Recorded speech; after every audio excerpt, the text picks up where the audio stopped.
Flint? Yes. Mullen? Yes. Donnelly? Yes. Williamson? Yes. Hampton? Yes. Maher? Yes. Husinga? Yes. All right. Okay. Thank you. All right, sounds good. Well, thank you so much to our candidates for being here tonight. I know it has been a long run for you guys, and you're all approaching the finish line real soon here. So we certainly appreciate you taking time to come to Mount Pleasant and just share some of your thoughts on education as we go forward into the new legislative session, and we're excited to hear your thoughts and what you have to say. We do this every election cycle. We try and bring the candidates in, and so we just like to keep it pretty informal. I have a list of questions that I'll go through, and I think what I'll do is I'll start with Mr. Shipley with the first one, and then we'll go down the line, and then we'll go with the second one with Ms. Ocean, and go down the line and just do it that way. So we are live streaming on our website, so that's happening. We thought we'd take, I thought maybe this would take the first hour of our meeting tonight to go through these questions. So, board members, do you guys have any questions before we get started?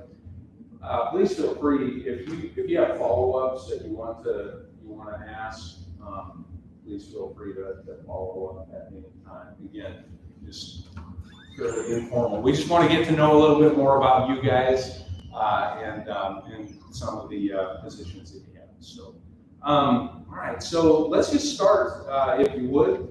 We don't know all of you well, so would you each just share a little bit about yourselves, some of your background, and Jeff, you want to start? Sure. Thank you, Superintendent. It's great to be here tonight. I'm Jeff Shipley. I've been serving as a state representative for 6 years. 2 of those years have been here in the Mount Pleasant with the new District 87.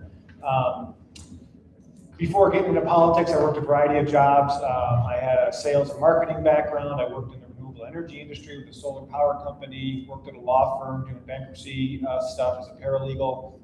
More recently, been involved in the IT field, learning about cybersecurity and network infrastructure, things like that. So that's going to keep me pretty busy. The legislature, as I think everyone knows, we'll get into that later, but I recently was married earlier this summer, and I live down in Birmingham with some wiener dogs and some chickens and ducks, and I very much appreciate it. Thank you very much. Yeah, it's been great. So anyway, looking forward to the conversation, exploring a lot of these issues. Just view this as an ongoing dialogue. Obviously, education touches on public policy in a variety of ways, local, state, and federal. So these conversations are very important, and I'm thankful to be here tonight. Thank you. All right, Ms. Ocean.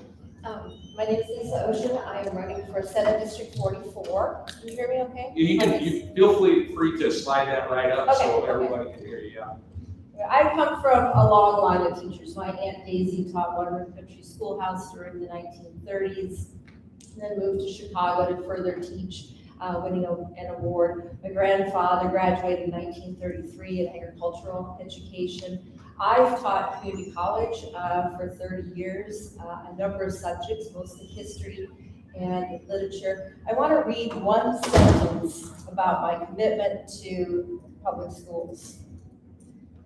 I learned so many important life lessons in public schools: how to sit somewhat patiently, to read challenging books, to comprehend phonics, to be on time for a bus or run when late, to address adults with respectful titles, to write cursive, to duck at dodgeball, to run track, to shoot a free throw, to multiply and divide, to practice spelling words, to ignore bullies, to make friends, to hide my free lunch ticket, to be excited on chocolate milk days, to practice a musical instrument, to perform in a play, to drive defensively, to choose teams, to type, to cook, to vote for student council, to raise my hand, to line up, to wait my turn, to follow, to lead, to listen, to tolerate, to wonder, to smile, and to laugh. Thank you, public schools. Thank you. All right, Mr. O'Donnell. Hello, everybody. Tom O'Donnell, and I'm from Van Buren County in the deepest part of Van Buren County, call it the Bennisburg Vernon Metroplex. There on the Des Moines River.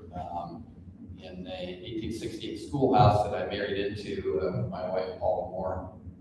Grew up there. Her family remodeled it into a home and a studio for her dad, who was a watercolor artist, someone noted in the area. I grew up in a little town called Slater, Iowa, between Ames and Des Moines, with 13 siblings. And yeah, I know. My mother was a homemaker and later a postal clerk. My dad was a carpenter. Went to Iowa State University worked my way through with a variety of jobs, with also, lucky enough to have federal grants to help me out with that too. And started working in newspapers at age 17 for my hometown paper, and stayed with that for 20 years or so. Ended up at the Des Moines Register for 16 years. My last job was medicine and science reporter. And then went freelance for 6 years as a science writer, and then 16 years, as a science writer for a nonprofit in Ames. So we've been here in Vernon for 3 years full-time after living kind of part-time, mostly in central Iowa, coming down on weekends and 4 weeks in the summer. And living in a schoolhouse, we have a real kinship with public education. That schoolhouse served as a home base for students for nearly 100 years, to 1960. And we consider our schools in Van Buren County to be the centers of our communities, just as they are in Mount Pleasant and Fairfield. If you're in Van Buren County, you're a Warrior. If you're in Mount Pleasant, you're a Panther. If you're in Fairfield, you're a Trojan. And it may be hard for somebody from a big city to understand, but we really associate with our schools. They're part of our identity, and it's part of my mission, should I be elected, to help preserve that and strengthen our rural schools. Thanks. Thank you.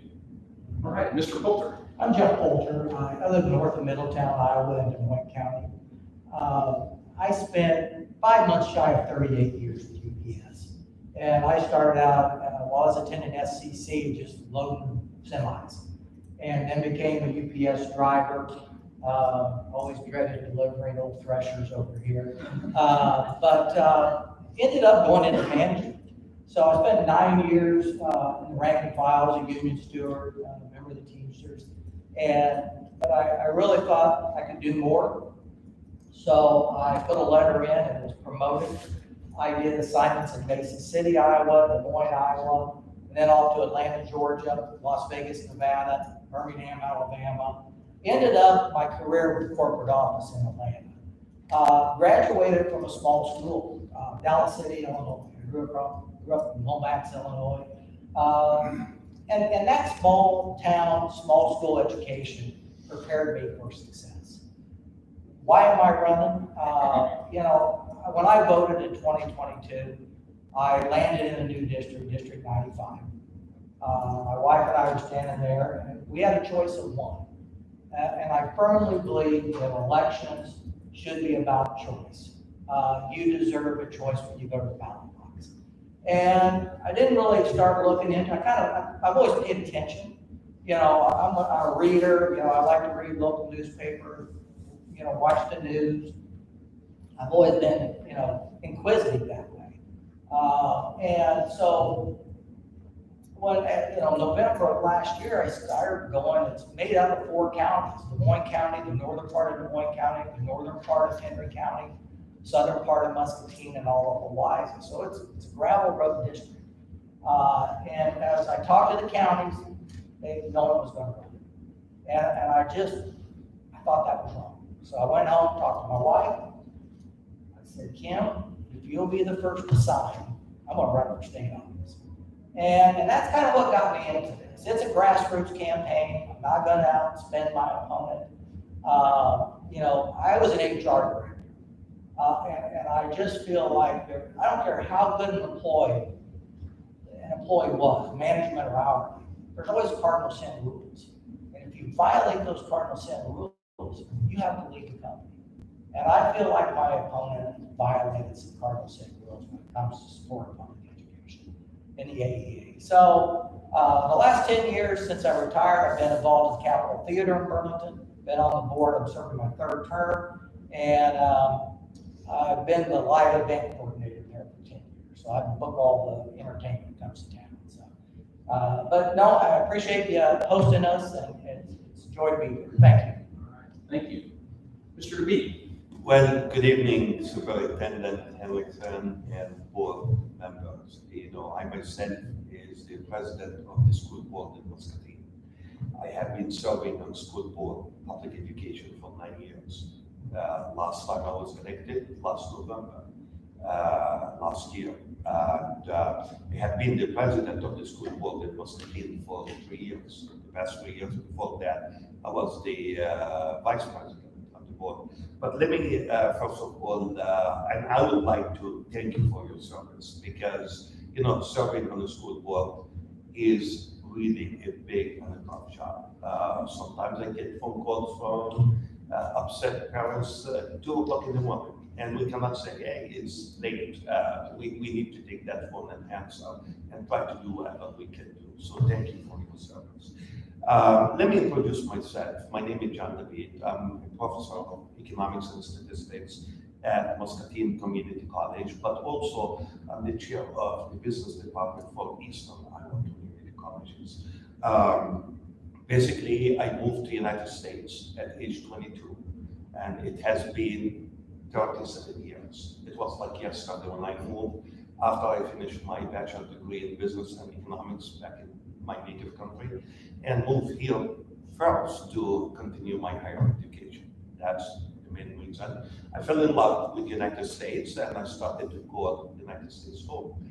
And I decided to move and settle in the United States. I'm married, my wife is here, and we have 2 boys, 16 years old, almost 16 years old. You know, I remember the day when we carried them from the hospital home, and it was like yesterday. And now they are sophomore at the high school. So public education is a big part of my life. And not just my life, my family life. I grew up in a family that all of us, my brothers, my sisters, my dad, were all educators.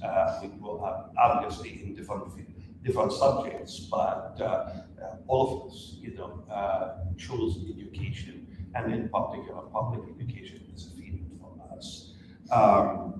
Obviously, beside that, last year I was honored by President Biden for, excuse me, what they call it, the Life Achievement Award for putting or spending over 5,000 hours of volunteering hours of my time helping my community. In 2017, I was honored by then Governor Branstad for being elected to represent the state of Iowa on Sister Cities International Board of Directors in Washington, D.C. So as you see, you know, for me, involvement and engagement and volunteerism are extremely important. And I think those are, you know, values that each one of us cherish, especially those of you who are sitting across from us here, volunteering your time to make it different and make it better for our future leaders, our students. Thank you, and I'm ready to answer any of your questions. Very good. All right, thank you, guys. Lisa, we'll start this next question with you. Okay. Lisa, if you're elected, what do you see as your top priorities for your district? If elected, what are your top priorities for your district? And what are your top priorities for education? So for my district and running the state senate and that, first is public education. I really truly believe, you know, since Thomas Jefferson started this, that this is the bedrock of our democracy, and having a locally elected school board run those schools and make those local decisions in that, and keeping the funding that's necessary for that. So that's my first priority. I've raised 3 daughters in this state and have been very lucky. And I remember when Iowa was #1 in public education and that.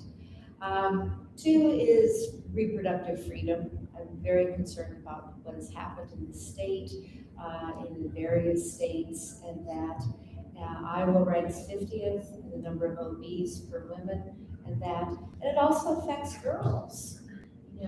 we're talking middle school and high school girls and what choices or lack thereof they have. So their quality of life. So that's the second priority. And a third was to be more poverty informed. There's a number of things that have happened in the state legislature that have really hurt the vulnerable in our society. I've taught adult literacy, GED programs, and that. Childcare is a part of that. And everything from housing, unemployment, it all sort of dovetails together, but how do we treat the most vulnerable in our society? Okay, thank you. Tom, what are your top priorities if elected, and what are your top priorities for education? Well, thanks for the question.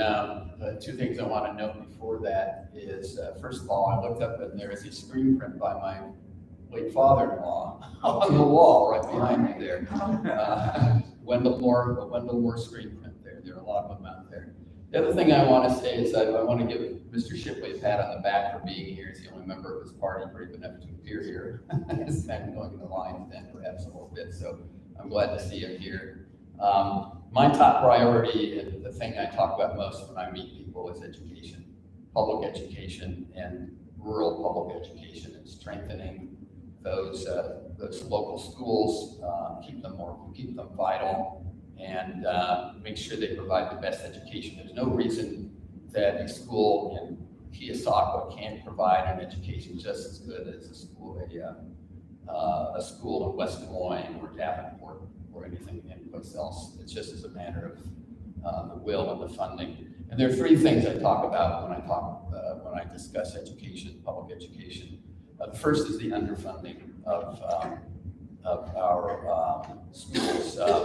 State aid has grown at an average of less than 2% a year for the last 13 years. Before that, it averaged 3% a year for the previous decade. In Van Buren County, the superintendent has said they need 3.5% annual growth in state funding, or they will have to cut $500,000 from their budget. As you all well know, they got 2.5% for the current year, 3% the year before. You know that inflation has come down, but in those years when inflation was higher than what you were receiving, you were losing ground. So that has not helped since maybe for bigger class sizes. In Fairfield, I was at a forum in September, and teachers there are saying that class sizes are approaching 30 in some cases in elementary schools. And the state recommended guidelines are 17 students per class. I should say middle school, not elementary school. They've been at 24 or more in Fairfield. The second thing, of course, is the private school voucher plan. I think this is really pulling money away from public schools. 2/3 of the families that are receiving those vouchers already had their kids in school. And now the private schools have raised tuition, of course. Program has already blown past its estimated cost.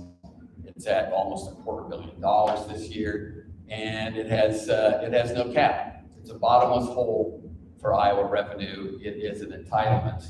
The legislature, the governor created an entitlement that is largely going to wealthy families. There's no limit on that, and every year it's a standing appropriation that will be automatically funded at whatever level to compensate whatever number of students come in. The last thing is, of course, the AEAs, and I've talked to a lot of people about this. The way the AEAs are funded, it's going to be tougher for rural schools to get the services. Teachers are being told, whereas before, if you needed something, you call the AEA. Now they're being told, you need something, you call the principal, or you call the superintendent first. Before you can bring up a charge, the superintendent in Van Buren County said to me today, it's like calling a lawyer. The stopwatch starts the minute they answer the phone. And they're having to really shepherd those resources carefully to make them last. And they're telling teachers, seek help for the issue you have anywhere else before you go to the AEAs.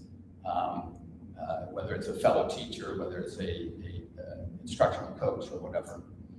The other things that are my priorities are lower child care costs, but higher pay for our childcare workers. I met a childcare worker in New Sharon in August, I believe it was. She worked 13 years at this center, and she was making $13 an hour. That's ridiculous. And we entrust our children to people that were paying barely above minimum wage. So I'd like to see lower cost for childcare, but somehow get the pay up. I think we can do that. I would like to see more nursing home inspections. We're hearing horror stories almost every day out of nursing homes. Iowa's among the lowest in terms of number of inspectors and the rate of inspections. So I want to see that. I want more economic opportunity for our area, for our district, and I'd like to see higher wages. The minimum wage should be raised, and I think we can lower housing costs as well. That's another factor that will help people. Those are my priorities. Thank you. Jeff, what's, if elected, what are your priorities and what are your specific education priorities? You know, I got into this really, for 3 reasons. Public education, support of ADA, and women's reproductive freedoms. And there's a lot more issues, and I understand that. But those are really the core issues of why I got into this race. And I don't feel like, I take a lot of pride where I graduated high school. That was a huge part of my life. Still, every 5 years, my class has a class reunion. And but I've seen, my high school's not there anymore. It's fallen in. And I've seen what it does to a rural community when, they lose their identity. There is no Dallas City Bulldogs anymore. They're consolidated. I graduated in Dallas City, Illinois, but back in the 70s, late 70s, you had the heart of Dallas City. They're gone. You have to ride the bus 45 minutes if you live in my hometown. And I just felt like my opponent, Representative Collins, represented more the governor than his district. I just didn't feel like he had the backs of rural Iowa, the small towns within District 95. And so that was one of the key reasons. AEA, another one. I've got friends that work for AEA. Representative Collins and I really only had one forum within the district, and that was in Mediapolis where he lives 2 weeks ago this Thursday. And he said, there's not been an impact to public education. We'll disagree on that. And Governor Reynolds, when she wants something, it took her 3 tries to get the vouchers. She wants to eliminate AEA, and I still don't think they're done with that. And that concerns me. Great Prairie AEA, I met with Nathan Wood, the director. They lost 49 resignations after that law. 24 of those left for alternate employment. They've hired 21, and these numbers were in August. They were still down to 28. And I had an AEA employee at the forum in Mediapolis, and she was so upset when it was done. I just had to take some time to calm her down because, she was just beside herself, and it's not fair. I have grandkids now.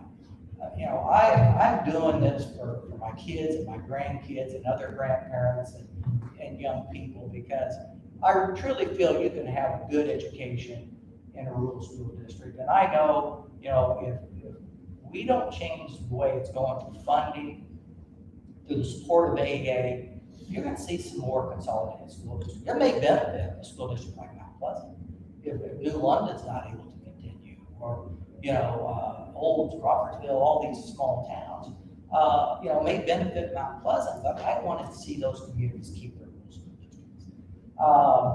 And then, I've got granddaughters. I have 2 grandchildren here today because of IBM. And through the reproductive freedom, the laws passed in Iowa, which we have some of the strictest in the nation now. My daughter lives in Minnesota. She's paying a monthly fee because of these fertilized eggs. Still doesn't. She struggles with that decision on we're not going to have any more children. But they need to make that decision themselves. Between them, their higher power, their doctors, however they want to make that decision. It shouldn't be decided by government. And I think we've got to stay away from that. So those are some of the key issues. I mean, I am always going to be an advocate of public schools. I just believe we're better when we can sit down and work together. Our school boards, I know they tried to pass legislation where you had to declare a party to run for the school. I hope that never happens. I've served on city councils, I've served on boards.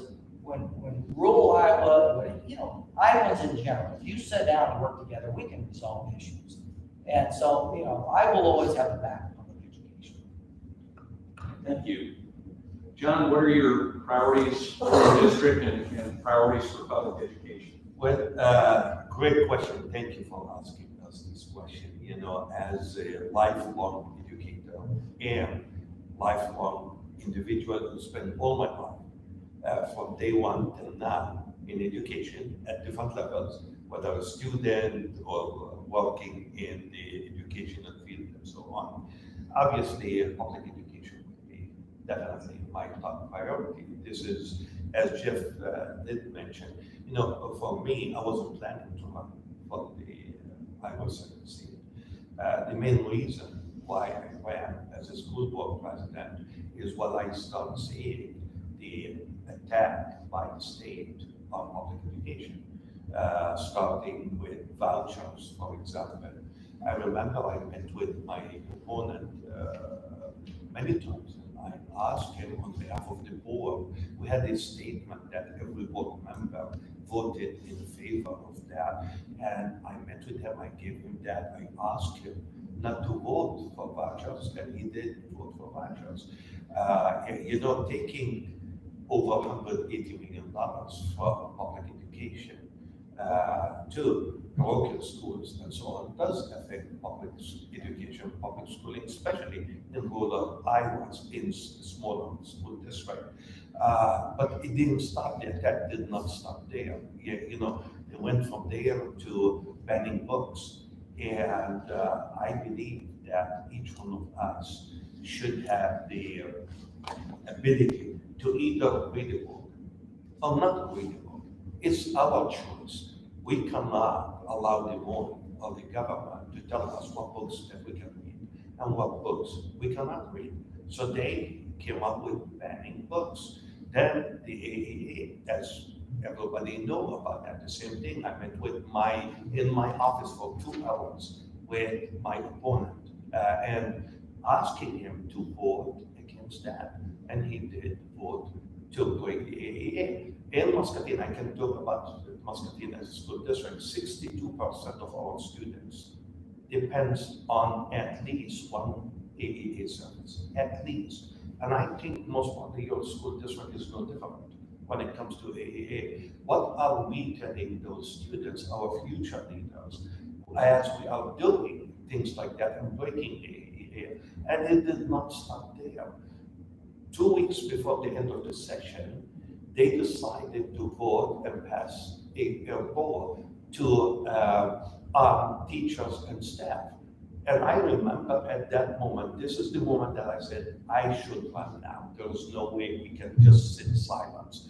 I told him, I said, Mark, we should arm our teachers and schools and staffs with more books and with more resources, not guns. We don't hire teachers to be police members or for security purposes. They are hired to teach. So this is definitely will be my top priority. My first job in Des Moines, when elected, will be to definitely change this, work very hard to change all these rules and laws that they passed and go back to what I call what it used to be. I think Lisa, or I don't remember who mentioned that. The main reason why I moved to Iowa 29 years ago, I got 2 job offers. One from Eastern Iowa Community Colleges and one from a college in Mississippi. And the main reason why I chose Iowa is because 29 years ago when I moved from the East Coast to Iowa, Iowa used to be one of the best 5 states in education. Right now we have one of the worst 10 states in the United States. It's a lot of things to do. So this is one in terms of education. Obviously, women's reproductive rights is extremely important for me. And the reason why, because I don't want the politicians in Des Moines to tell Iowa women how to live their life. It's up to Iowa women to decide what she wants to do between her family, and her doctor, and not up to a politician who will tell our women in Iowa what to do and not to do. This is another reason. The other reason is, I knocked on thousands of doors, okay, throughout the whole district, and I have been hearing almost the same message. Well, property tax is very high. And basically, my answer is very simple. Do you know why property tax is very high? A lot of people are not aware of that fact. The underfunding of education in Des Moines raises our property tax. Because again, if I may give an example, when they created community colleges in the 60s, the model then was based on one-third funding from tuition, one-third funding from state, and one-third funding from property tax. When the state started to cut the budget, the education budget for schools and community colleges every year and every year and every year, what happened? Somehow, somebody has to pay the difference, right? And guess who's paying the difference? You and me. All of us, Iowans, are paying more in property tax. So what the state did is they undercut the education funding and turned that big issue now to the local level and let them deal with it. And obviously the local level has no option but to raise or start raising the property tax. So that's why we have all paying. But also as an economist, economic development is part of what I teach my students on a daily basis. I want to be there because I want to change what I call the economic indicators that really, when we hear about and we deal with, we say, oh my God, can we be at this level now? For example, if you look at the GSP, the gross state product for the state of Iowa, the last 5 years, I'm talking about 5 years, not 1 year, not 2, not 3. 5 years together was up by 1.8%. This is unheard of in the state of the economy of any state. That put us at the 30th state in the United States record-wise. So they are not just affecting our public education and our future students and future leaders, but they are also taking the state of the economy of the state of Iowa down. And I'm sure we can ask everyone that we know, family, friends, neighbors, or whatsoever. You can ask them, are we better off right now than 5 or 10 years ago? I bet you on anything, the majority of people are going to say no. And the reason why, because they're not doing their job. They are not doing the right job that they were elected to do in Des Moines. And I will stop here, and I'm sure we'll have more questions. Thank you. All right, Jeff, what are your top priorities for your district, and what are your top priorities for education? Thank you. So I think the biggest thing for the state of Iowa that we're working on for several years is the tax climate, income tax, property tax, making sure we have a tax structure that's conducive to economic growth. I think every community, certainly rural Iowa, recognizes we need new development, and oftentimes tax structures can be an impediment to that. We're competing against a lot of states that don't have an income tax.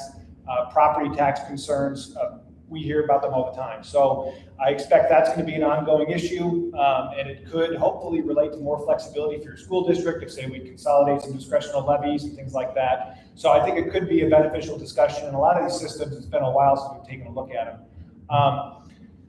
Big thing with education, and again, I got to push back on a couple things that were said, because I think some of this rhetoric does a disservice to education as a whole.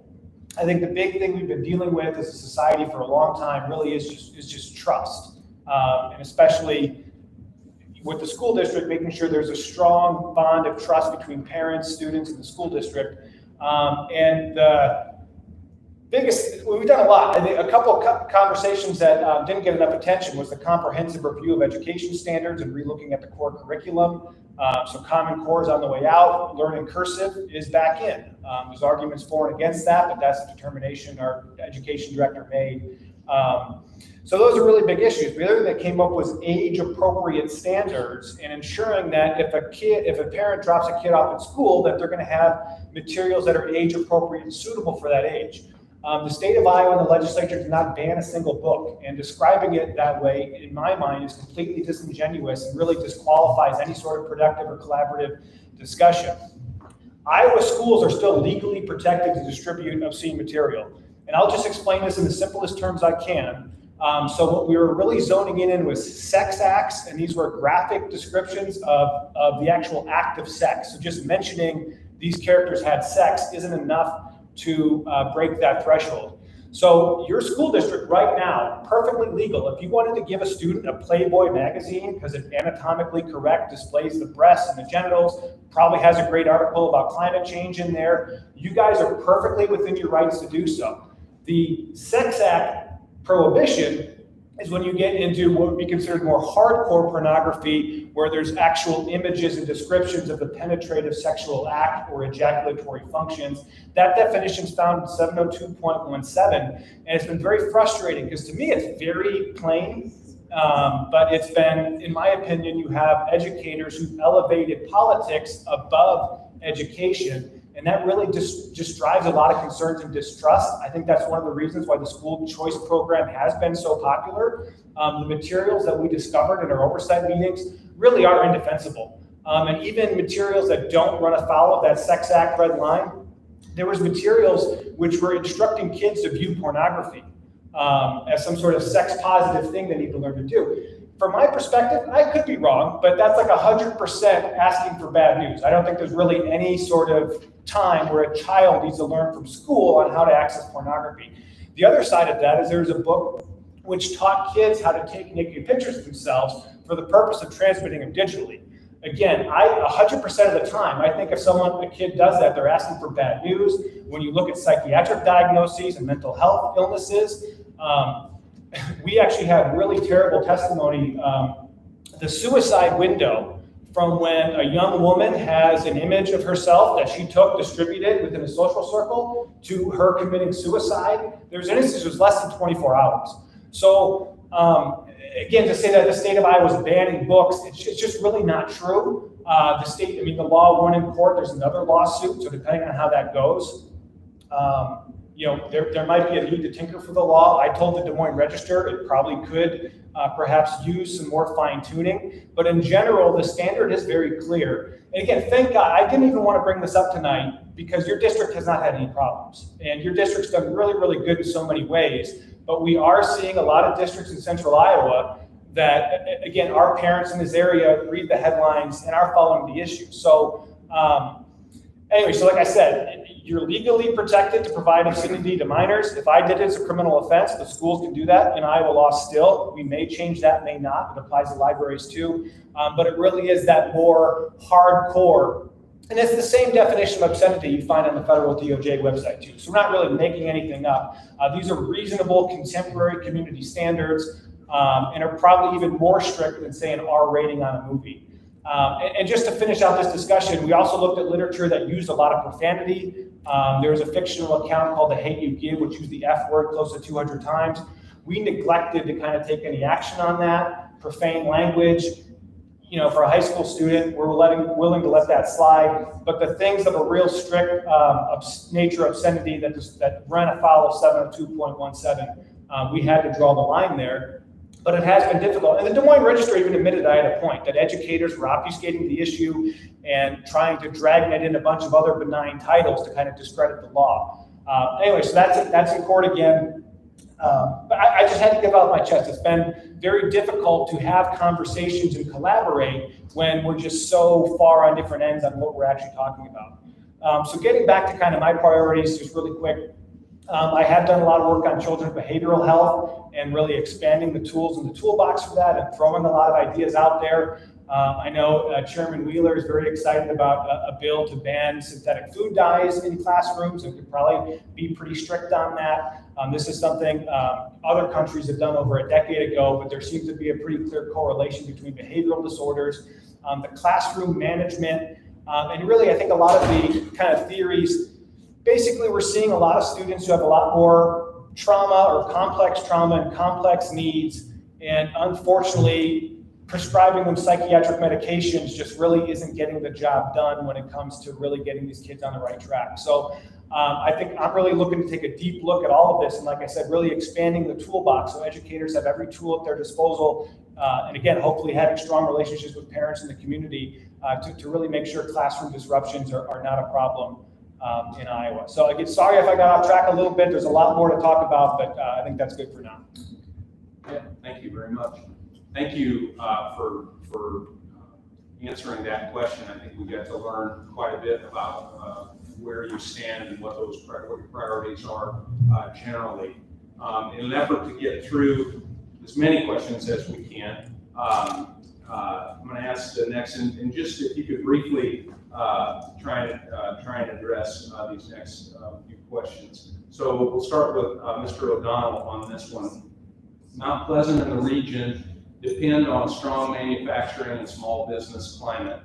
These both directly affect our local public education system. Why should small business owners and manufacturers support your campaign?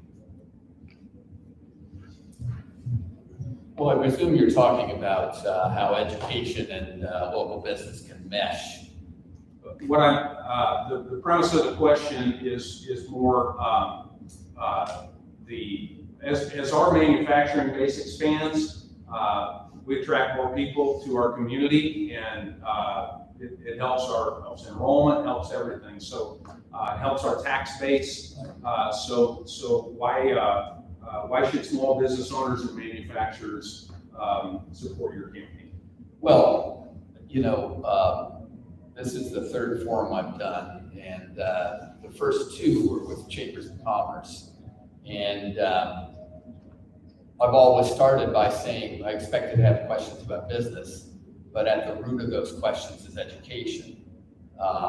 You know, education is the foundation of the community. It's the foundation. I've never been comfortable with the idea of education solely creating cogs in a machine, workers to go workplaces. It's really is intended to create citizens who can think critically and participate in democracy. But at the same time, you know, we need to meet the needs of business, both for the families they bring in to provide a good education for their children, and also, you know, presumably to help the workforce.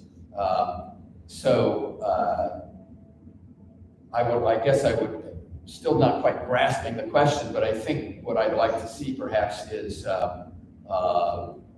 just making sure our schools are solid, number one, and then seeing if there is a way to meet the needs of business and manufacturing, perhaps through co-ops, job experiences, that type of thing, technical training if that's available. I know there's a lot of collaboration between the high schools and community colleges to provide specific classes that may be in need. I hope they would support my candidacy because I'm for the schools and for the communities, and I think you need one for the other to thrive, and you don't have one, you're going to lose out on the other. We don't have a school, we don't have a community. We don't have a community, there's no need for school, essentially. So I'd like to see that kind of collaboration, I guess, and I think that's what we need. Okay, very good. Jeff, strong manufacturing and why should manufacturing and small business? I think Mount Pleasant's been a very resilient community. I mean, you lost the bus company that used to produce here, Bluebird. I mean, you've had some big manufacturers that have left, but you've been able to bring other manufacturers in, the Walmart warehouse. But we have to have strong, good jobs to keep people in Iowa. Ideally, you know, the legislature's passed legislation to kind of protect people my age. You know, I'm not paying on my pension anymore, or any of my investments, but we gotta have stuff for young people. And that's really built around good education, good jobs. And to do that, I think you need as many people at the table as possible. And that includes people from the labor side, people from the business side. Small business is so vital to all our communities, especially like District 95 is small towns. It's all small business. I know being on the board of the Capitol, if I need $500, I can walk down Jefferson Street and ask for $100, and every small business they'll hand me $100 bill in a heartbeat. Now, if I want to go to a big, you know, chain, and I, you know, Case or J.I. Case or Casey's, it takes a month to be able to get it. So small business is critical. But I think the more people you have at the table, communities working together, we got great roads out here. You can get Missouri easy, you can get Illinois easy from Mount Pleasant. And so this area has the opportunity to bring people in. My wife and I come to Mount Pleasant quite a bit because it's just a super nice community. You know, my daughter had been looking to relocate, and you know, I encouraged her to look at Mount Pleasant, look at New London, because it's a good distance to Mount Pleasant. But I think you have to have people. It just seems like, you know, in Des Moines, it's one way. We don't have a lot of working together. And I think we need more balance in our legislature and people working together. But it really, in the end, you know, let good tax laws, you know, that's going to bring companies to Iowa. And then it's the cities that can sell themselves. And I think we're capable of doing that in this area. Mr. B. Yeah, if you may allow me just to say a couple of things before I answer this question. You know, as an educator, I take it as an insult when the representative says educators elevate politics over education. This is totally the nonsense politics that we're dealing with anymore. You know, they want local control. And when local schools, boards, and so on wants to make decisions, they want to push their agenda on us. So that's why when I said with books banning, you know, those list of books that they handed to us are not books that students are studying from every day. Those are some of them books that we have in the libraries. The attack is not just on public education, but also librarian, the libraries, the books that they carry and so on. So as an educator, I take that as an insult to all of us as educators when we are called that we elevate our politics over education. That's not the way. As a matter of fact, that's what the one is doing right now and in the past couple of years. Back to your question. You know, as a business person, and again, as I said, as an economist, when I look also, I believe in data. I don't make any decision without data, without statistics. When you look at the business growth in the state of Iowa, again, the last 5 years, it was only 1.9%, which got us to be state number 39 rank-wise among 50 states. So we have 38 states are doing better job in bringing businesses and incubating businesses better than us. Why businesses are important? Of course it's important for Mount Pleasant and for Muscatine and for every community in the state of Iowa. Because again, we know that the population of the state of Iowa are more stagnant. We don't have growth. So basically every year, school districts are getting less and less students, right? So how can we encourage businesses to move and reallocate to Iowa? We need to provide them with what I call the best business environment so that they can come here and provide us with the opportunities so our school can flourish. We will have more people, we will have better tax base, we will have more services, And those are extremely important things to think about. So when I'm in Des Moines, the first thing I would do, and here is a promise to all of you, the first thing I would do is I would volunteer some of my time to conduct most probably the first full economic assessment study for the whole state of Iowa, because I don't think we have even one like that. And unless we have something like that and see exactly what we need and what areas we need to work on, it's hard to answer any question.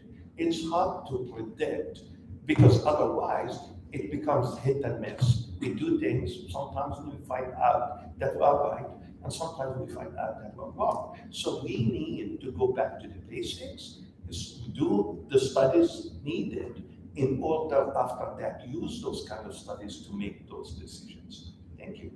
Thanks. Jeff, why should manufacturing and small business support your campaign? Sure. Well, I am fortunate to receive the endorsement from the Association of Business and Industry for another election cycle, and also the National Federation of Independent Business. So I've enjoyed that support, I think, since 2018. And their biggest concerns are the taxes and the regulatory environment to ensure that they can expand their operations or attract new operations. I know the Iowa Economic Development Authority, they've been putting a lot of work on really attracting some big name clients, some billion-dollar economic development packages.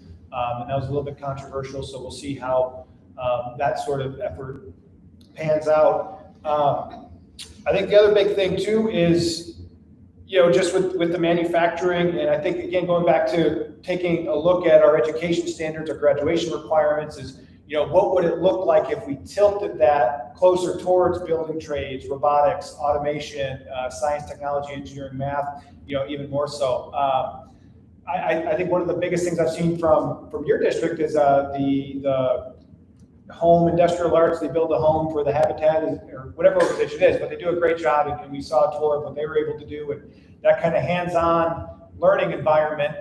It's just sad that more kids aren't enrolling in those opportunities, and so we might need to push them in that direction, however that looks like. I think rethinking the four-year college model, where a lot of people are able to find a greater success by building a trade, getting into a technical skill, and so maybe we want to celebrate those kids more, pump up that kind of career path versus, okay, you have to take out some loans and apply to a four-year college. That whole system is really, I think, just created a lot of lopsided problems in the workforce. I think it's kind of on its way out. So I think we need to partner students with responsibilities and hands-on learning opportunities at an earlier age. However, again, just explore what that could look like. And then the last thing, to make sure we have plenty of industrial arts teachers. I think that's where the streamlining the teacher licensure comes into play. That if you have a competent individual who has a very important skill to share with children, that there aren't any regulatory hurdles preventing them from getting into the classroom. So I think that's going to be another piece of that puzzle. And I think, again, workforce and also the childcare situation, which I know you guys are very involved in, that's another thing a lot of the manufacturers and business community is asking for us. So the more collaboration we can find among all of us, I think the more successful we'll be. Thank you. Lisa. As a professor, I'm getting a little conscious of time, so I'll try to keep this short. And that I serve on the Oskaloosa City Council, and so we have been working a lot on the industrial hub, attracting small businesses and that. But we know that you have to have that mix. If we're going to be an attractive community, it can't be just the transportation and the tax breaks and that. They want workers who are going to have, where are their kids going to go to school in that? Where are they going to live? What kind of childcare are they going to have? What kind of recreation is there? What kind of arts and culture? Those are all the things that go into the decision-making process and that. So you really have to be collaborative with that. We've been doing a nice work with our city council and the school board. We're proposing to do a land swap because they have some land that could work nicely for new housing development. And we have a couple acres here that can work nicely for the trades program. They can come in and make those kinds of houses that are attractive. So I think you really have to work collaboratively together. My husband supervises manufacturing. He's worked in Newton. He works for Windsor Windows now. It's interesting when you have manufacturing, it's often a very strong immigrant community in that. And I've seen the changes in Bondurant with the Amazon warehouse and that. So the preschool that my grandson goes to is a delightful mix, if you will, of very, very unique children. So I think you've really got to think about that whole pie of business and what you're looking for in that community. And education is certainly an important piece. Thank you.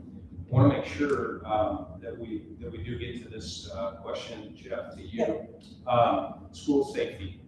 School safety is top priority. In what ways can the Iowa legislature help improve school safety? Well, we don't ever want to have a parent incident happen anywhere in Iowa again. I'm not a believer in the weaponizing teachers. I'm just fully against that.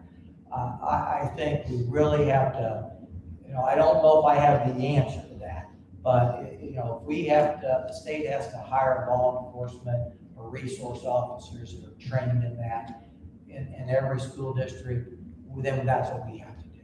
If we have to look at, metal detectors coming into school, then that's what we have to do. I mean, I definitely, the schools I know, I've helped do some mock interviews in the high school in West Burlington. Security's pretty tight. I mean, you have to ring a bell to get in the door, show your ID. And it's unfortunate. That's the world we live in, but it is. But I don't, arming teachers, I'm fully against that. And again, as the more people to table, the more input from school boards that we can have in the discussions, but the state has to provide the financing to make sure our school districts provide safe environments for our students. And it shouldn't be passing a bill to have resources to buy weapons. I'm against that 100%. Mr. DeVee, how can the legislature support school safety? Yeah, and same thing, I did talk about it a little bit before, I was surprised that the legislators passed a resolution that schools can, have weapons and teachers and staff and so on. I would be 100% against that. But now, how can we provide our students, our teachers, staff, the community with a safer schools? A lot of things we can do. One is obviously the state needs to put some funding, as I said, not cutting funding, but some funding, so that schools can build a security system where, as Jeff said, no one can access the school except through certain doors. We have agreements, for example, Muscatine School District. We have an agreement, and as a school board president, I signed that. We have an agreement between the school district and the police, local police. They provide us with police security at the high school and the middle school. And for those police members, we pay 75% of their salary, and the city pays 25% of their salary. But in order to have more and include that into your budget, you need the state to fund you more, not cut your funding. So I would say the state needs to fund the schools adequately in a way so that some of this money can be used for safety and security of our students, staff, teachers, and everybody. Jeff, how can the legislature help school safety? Yeah, thank you for the question. This is a very emotional issue, and frankly, it's very tragic and really reflects the problem in our collective psyche. This is even an issue. I grew up in 5th grade when Columbine happened, and that kind of changed the discussion to where, just how sad it is that this even has to be a discussion. We're approaching the 30-year anniversary of the unspeakable tragedy that happened in Fairfield, and that was a very difficult situation because it was, a blunt instrument was used. There wasn't a firearm involved. There's lots of ways you can end someone's life. It happened outside of school, but it was definitely, the motive was connected to what was going on in the classroom. And then the saddest thing that has come out, and of course, again, I'm not blaming anyone by bringing this up, but a lot of people in the community observed, both publicly and privately, that there were warning signs that could have potentially been acted on, that could have potentially averted the tragedy. And of course, all that stuff is very crystal clear looking back, but that's incredibly heart-wrenching. And I include that myself in that there's things I wish I would have done to speak out more just knowing what I'd known at the time. So it's just with a heavy heart, we, pray for forgiveness. But so these are very, very real concerns. The legislature's done a couple of things. One is we did want to give money and resources for school resource officers. I know there was a proposal to help reimburse districts for costs for school resource officers to make sure that if a school district wanted a deputy on premises, that they could have resources to do that. And some additional grant funding for the new automated kind of systems that are coming online. I know Fairfield has one of these advanced surveillance systems where you're supposed to be able to detect these things in real time and alert law enforcement as quickly as possible. So the legislature has appropriated money for that, and I think that's going to continue.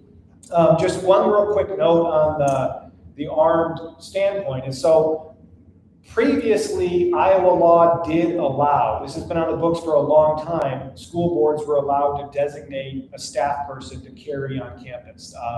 So that's been the law on the books for a long time. What happened was you had school districts who wanted to go that direction, and then they had their insurance company was getting in the way. So what we essentially did is it's a new special permit that allows immunity, and it requires 4 live fire exercises annually, which is twice the amount of training that's required for law enforcement. So again, this is not something the legislature decided to do willy-nilly, but again, for school districts that want that extra layer of security, armed security keeps bank vaults safe. There's a lot of elements in society where we do use firearms to keep things safe. I recognize that's not going to be a good fit for every school district, and that's why it's their decision whether they want to do it or not. But we wanted to make sure that option was available. And again, it's the school board deciding the policy. It's not an insurance company that gets to make the final decisions. It's you guys as the elected board that is the ultimate, has the ultimate responsibility for your district. So that is a change. I don't know exactly how many districts have gone that route or how many permits have been issued, but it is very, very rigorous to meet that threshold. Like I said, it's twice the amount of training as law enforcement is required. So, if you're comfortable with law enforcement carrying a weapon, I imagine you probably should be pretty comfortable if someone did get this new licensure. Thank you. I grew up in State Park, and so my dad was in law enforcement, and he had a large jurisdiction. It was just him, and he carried a gun. I remember coming home all the time with a gun. Never used it, because it was much more important to factor what was going on, using a lot more psychology in that. And grew up teaching at a community college. It was interesting. I had a lot of veterans in my class. When they would sit in the class, you knew exactly where they were, and they assessed the room. Right now, I'm a little nervous. There's no way out. I don't know what those 2 doors are. I've immediately assessed this room and that. When I taught at Indian Hills, they keep a can of wasp spray in every room because you can hit that wasp spray somebody, get some seconds, and get out. It doesn't take a lot of training. It doesn't kill anybody, but it can buy you that needed time. But you did mention the stress, and there is so much stress in that. And the smaller we can keep the classes, the more the teachers can be involved in that, looking for signs, of suicide, of abuse in that. There's reasons that teachers are mandatory reporters, and, trusting, teachers to do those kinds of things. But having a lot more informal assessments, for one's safety. I used to keep a cactus on my desk just in case I could throw it at somebody if I needed to. Again, it wasn't probably going to kill somebody, but it could protect maybe somebody who was in my office talking to me at that time. So we just need a lot more creative collaboration with this because it's just devastating. I remember some lockdowns at my daughter's school. There is no worse feeling with that. So the more ideas we can bring to this table, the better. Tom, school safety. We can't make our schools fortresses. They're places of learning. They should be welcoming, especially in a rural area. They are centers of the communities. Making them a foreboding place with security guards, weapons, metal detectors is abhorrent to me. I agree with Lisa. I think part of what needs to be done goes back to staffing, making sure that there are enough teachers, enough staff, that each student can make a connection with an adult at the schools. That's the key, I think, is making sure each student has an adult that relates to them, that students maybe can trust, a teacher who can keep an eye on a student to see whether they're feeling that kind of stress and emotional upheaval that results in an incident like this. I'm not a fan of arming teachers. I think that relates to the trust issue to a certain extent. You know, how do you know which one has a gun and which one doesn't? And can you really relate to somebody you think maybe is armed? I'm also uncomfortable with the idea of resource officers. The research has pretty much shown that if you have a resource officer, suddenly you have kids going to jail frequently because every incident becomes criminalized in a way. Whereas before, the principal would have just handled it, maybe suspended a kid for a couple of days or something like that. But instead, when you have an officer in the school, quite frequently the officer reacts as an officer. He sees an assault, he arrests somebody. And then suddenly you have a kid who's in jail with a record, when before, as I said, it might have been a minor incident. So those are the things I think we need to focus on. When I'm out canvassing and I talk to somebody who is a Second Amendment advocate, they usually agree with me when I say we need to keep guns out of people who have mental issues. They're all right with that. They may disagree about how to do that, but that's a law I think we need to look at, whether it's red flag laws or some other measure so that people who have mental health issues don't have guns. And I think we have to also finally put a lot more emphasis on the parents. Many times these guns that kids are taking to school, they got from the parents. The parents didn't have to store them. They bought them for the kid, perhaps, without really understanding the ramifications of that.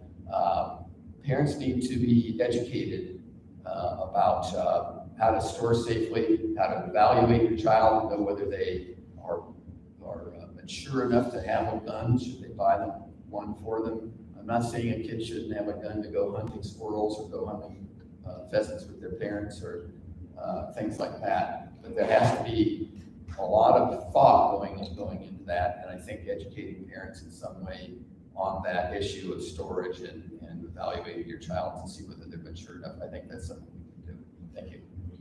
Thank you. And we have blown through an hour, it seemed very quickly. I do have a final question. I don't know if the board members have any additional questions, but this one is kind of specific, and you can answer it very quickly. We wrestle with this every year, and board members, it's number 7 on your list there. Several years ago, the state set a school start date as to not start before August 23rd. Would you support language that changes the school's start date to say the Monday following the Iowa State Fair?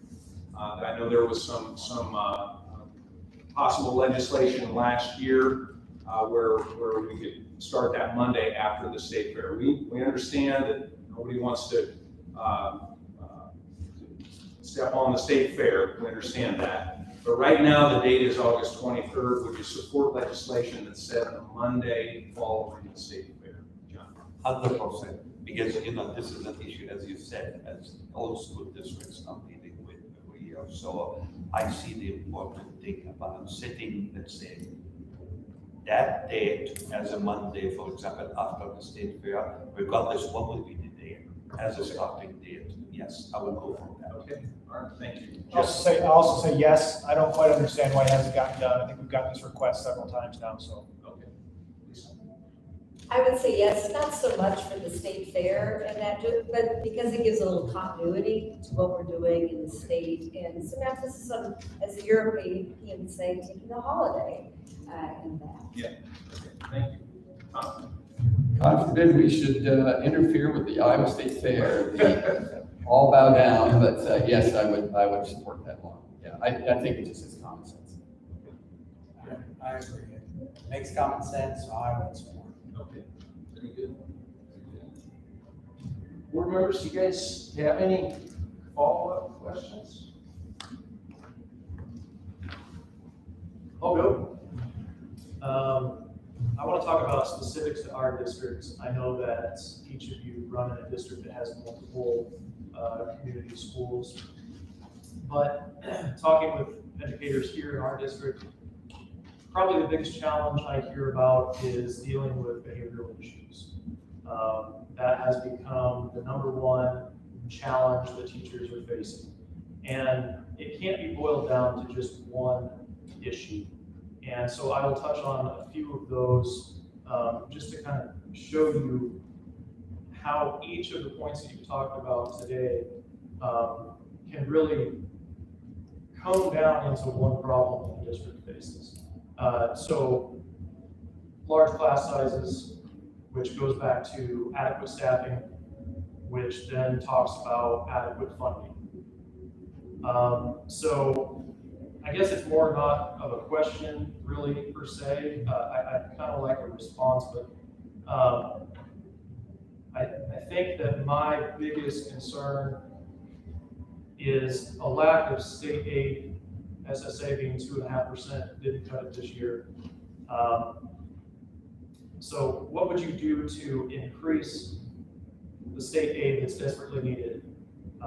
What would you do to show us that public education is a priority and not a voucher system for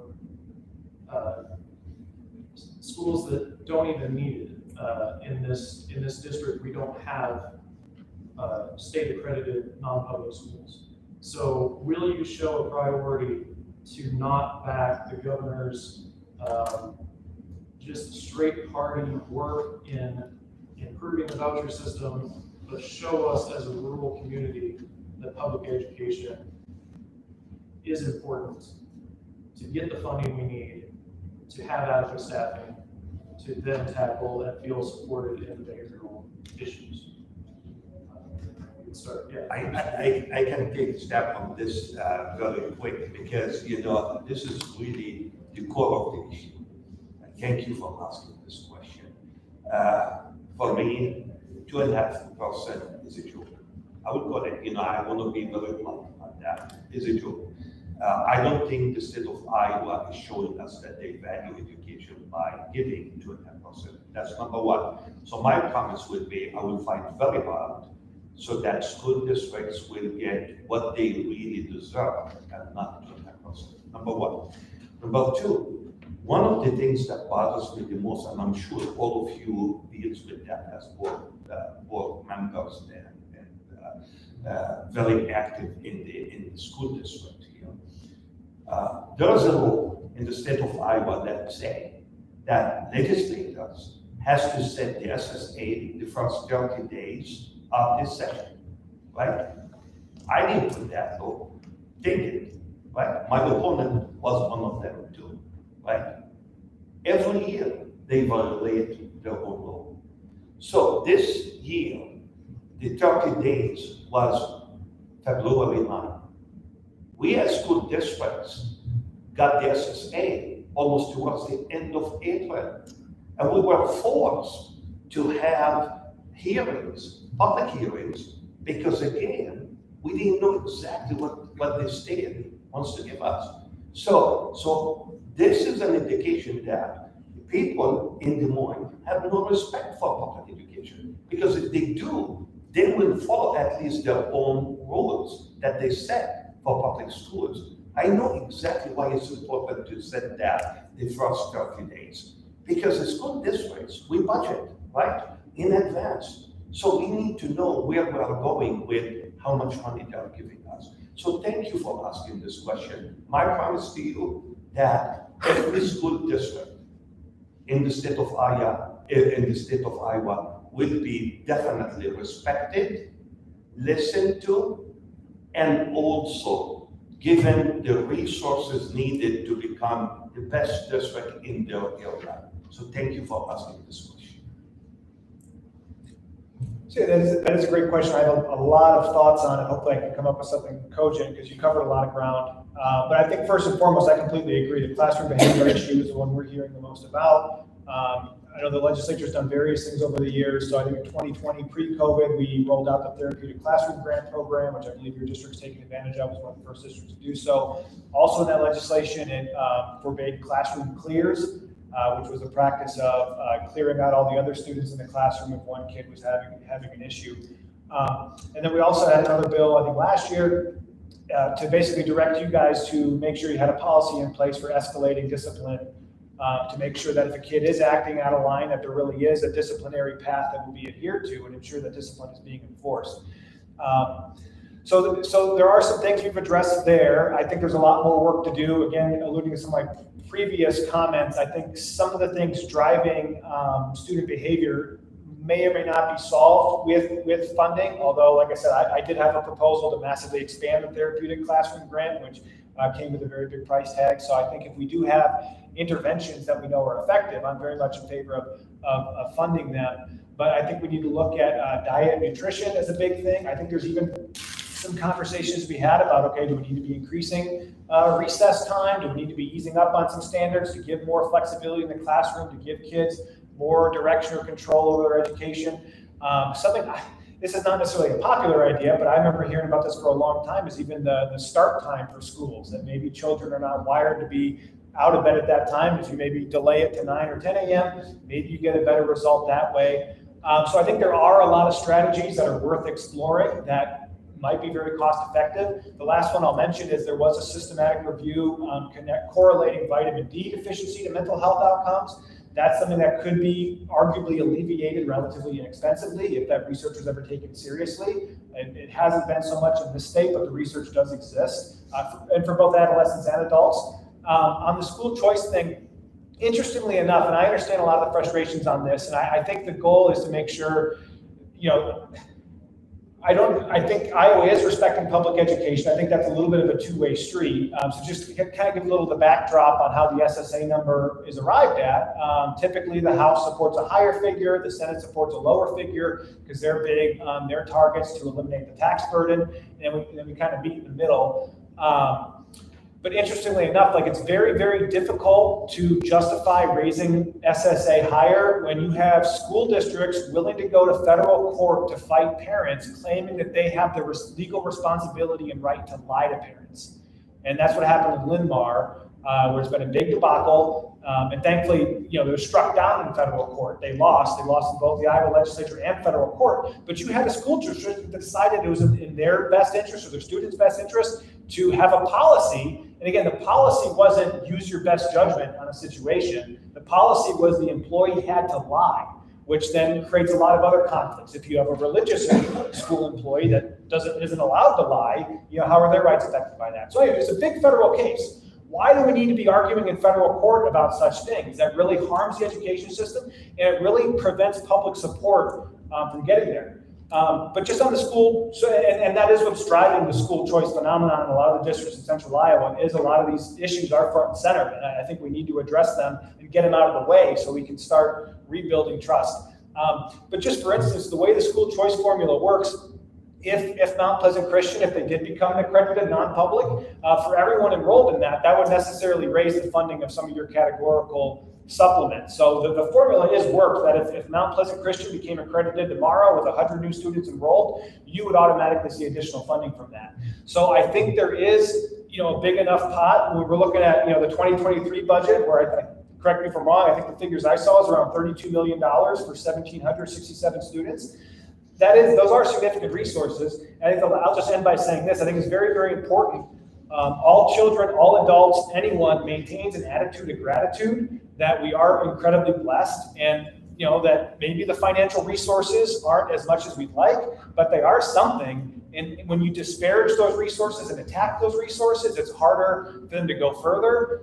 We've been really trying to invest in shoring up that frontline education workforce. So in addition to the SSA, we did put additional money in the teacher supplement to make starting teacher pay some of the highest in the nation when adjusted for cost of living. Also increased funding for paraeducators. The frontline support staff. And I know there's a lot of criticism of the AEA bill, and that's definitely a work in progress. I know there's been a task force convening. I don't know exactly what the future holds. But again, the goal of that is to free up more of your money. I think it roughly equals $140,000 for your district between the ed and the media services that now it's at your discretion to use. And I think that's where I want to see going forward, that you have a lot of these funding silos, PEPL, Pearl, whatever. I think if we just wanted one unified levy where you can tax whatever you want, and thank you for your effort in keeping property taxes relatively low compared to what you could. So you guys are doing an excellent job on that. But I think if the state wanted to give you a lot more flexibility in how those levies are applied and how you spend that money, again, the school finance formula, I think goes back to the 1970s. It's going to be a lot of work, but I'm certainly open to overhauling that to empower local school districts so you guys can address those problems every see fit. Hopefully some of that made sense. So. I was going to suggest too, with the AEAs, public schools don't know who's going to be in their classrooms and that. And so when my daughter started kindergarten, I had talked about it, but they didn't know that she was physically disabled. She walks with crutches or a walker then, like a polio patient. And we needed AEA to come in that day and figure out how is she going to walk to the library, how is she going to get to recess in that. And that wasn't something that the administrators would have been able to plan ahead. They needed that regional resource, and that's what the AEA had. I'm one who's taught classes. I've taught students from 16 to 90. And when you're at a community college, you take who walks in the door and you try to make a community for 15 weeks and that. And the size of that group is tremendous. What I can do with 12 and 15 students, but if you took me up to 30 and I've got some behavioral issues, it's a whole different game. And I know my cousin who teaches kindergarten has often said that too. Some of the behavioral issues, this is an experienced teacher, my cousin, and she had to take self-defense classes to learn how to cope with some of the students. So that, I think we need to be a lot more creative. The Smouse School in Des Moines taught polio victims, and it was a very, very creative, welcoming space because those who have a physical disability experience the world in different ways in that. So just being much more creative with what we're doing. Some of the old-fashioned ideas are good. Everyone kind of screams about the Black Panthers, but one of their programs is still in effect in Des Moines schools. It's free breakfast. If you don't have food in your stomach in the morning, it's really hard to concentrate. And absolutely, starting schools later, okay? They worried about this in 1920 with radio. And electricity. Kids are not going to be getting the sleep they need if we start school too early. Now look at us 100 years later in that. So sometimes we set up schools for adults who want to do this, or maybe we set it up this way solely for sports, but we need to be a little bit more creative with that. A few ideas, lots of them. I think at just about every forum I've done, Mr. Shipley has brought up the Lindmark case and how this is a trust issue. And what I think when I hear that is he's mad at administrators and teachers, so he's going to punish the parents, the students, and the communities with lower funding. The idea that more money may not solve education problems may be true, but I know one thing that certainly will not solve education problems, and that's less money.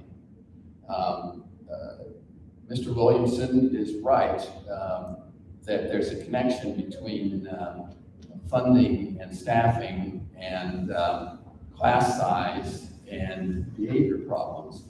There are classes where you maybe had an aide or a couple aides in a class. I understand this has happened in larger school districts. I don't know if it's happened here. And now you're down to one or maybe no aides to help with the students, to keep them calm, to address the student that maybe is particularly distressed and having a problem, something like that. So, the funding is an issue. And when begin here, Mr. Shipley, say, well, we need to be more grateful for the aid you're getting. I think of Oliver Twist, and please, sir, may I have some more? You know, why should schools have to beg for the aid that they need and act like they're getting a great deal when they're getting 2.5%, when we all know that's not enough, you know? Great, it's grateful, we should be grateful for it, but, you know, it's like, do we really need to kiss somebody's feet to get the aid we need and show them how grateful we are? No, we need to make the case that the funding needs to be there, and it surely is short when you have 2.5% annual growth, and the need is far greater than that. You know, we got, on average, as I said earlier, 2% over the last 13 years or so, when you know that inflation was running at 5 or higher percent, you know, a few years ago. Inflation's come down now some, but 2.5% still isn't going to do it. That's at best status quo funding. And you know, as managers, no organization gets better with status quo funding. You only get better by investing. And we are not investing in our public schools. They're falling behind. And the idea that you should be grateful because, oh, we're giving you some crumbs, you know, that's just kind of insulting. So you can be sure when I go to the legislature that I will be on your side. You know, I hope to be in the majority party. In the minority party, there's only so much you can do. I hope to be in the majority party, and if we're so lucky to do that, you'll see changes. You'll see teachers being respected, administrators being respected, trusting in your training and your education, and in your kindness and your connection to this very important job that you do. Teachers go into this not to make money, but because they want to educate children, they want to create leaders, they want to create citizens. That doesn't mean they should not be paid well, but they are doing God's work, and we should treat them with more respect. Jim?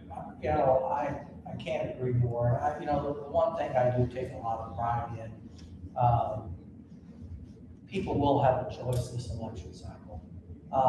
And I think it's important, you know, the voters are gonna go next Tuesday, a week from Tuesday. You know, I'm sitting here listening and I don't have all the answers. There's some very smart people up here. And I think that's what makes Iowa better, working together. And I really feel like in Des Moines right now, it's not that. I've had that question, well, how are you gonna have an impact if you're elected? And if we're in the minority, I don't know. The biggest impact I can have is by getting elected. It will send a very loud message to Des Moines and the capital and our government by getting elected, that the voters are saying no to the policies being passed. There's nothing more. My teachers, I'm still in touch with some of my teachers. They had a huge impact in my life. And I still go back and talk to some of my principals, coaches, teachers.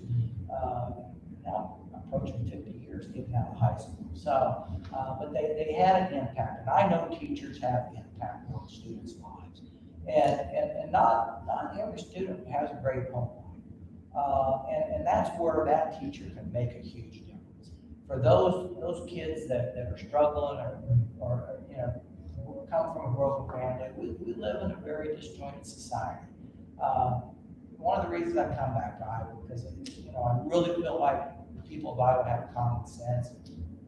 I live down south and I met a lot of great people, but I still feel like this is the heartland, and we can do better. We can do better with our public education. And I really, in my heart, believe if I'm elected, you represent the people of the district first, not party leadership. A good bill's a good bill, whether it's a Republican bill, a Democrat bill, independent, and we need better balance. I just think like it's one way or the highway there, and that's got to change. So I do pledge if I'm elected, you know, districts are my priority, and within those districts are public schools. I don't want to take much more time. And I'm not gonna ask another question, I just want to end with a statement to portray to all of you, if you make it into office, how important you are to us. And you may see it as a gratitude, but it's a need. 87.5% of per student funding has to come from the state. We didn't set that. Somewhere along the line, the Iowa legislators set that. I understand how complicated the Iowa finance formula is, but we have no choice but to rely on it.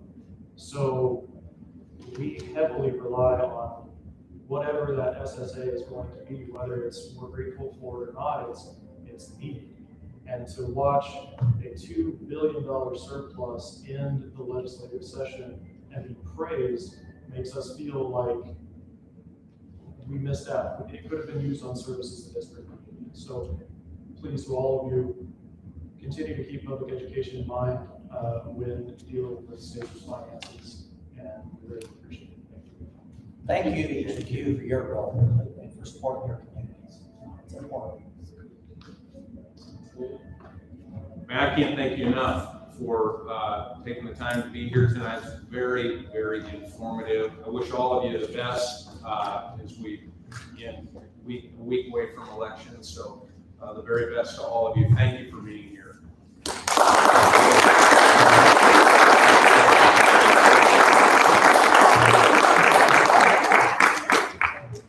Please take about 10 minutes to reset here and get our. We'll spread the jokes. Oh, okay, cool. I was reading a lot about Leave that on or? Oh, sure. I appreciate it. Oh, yeah, thank you.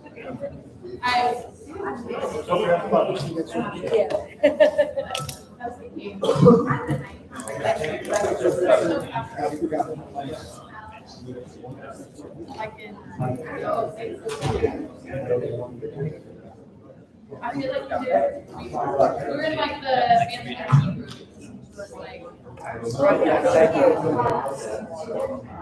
Oh, okay. I went to North Cove, so.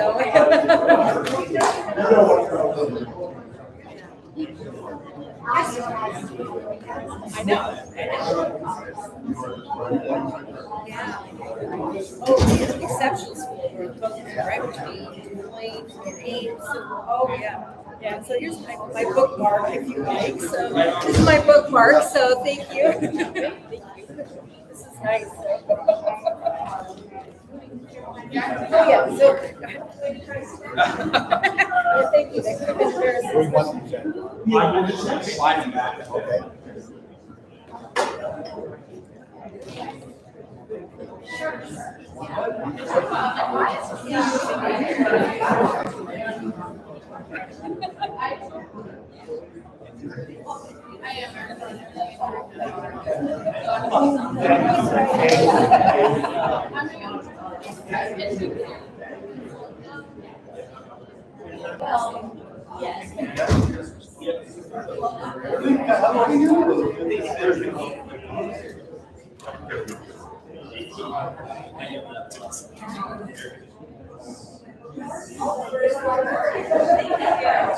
Oh, yeah, great idea.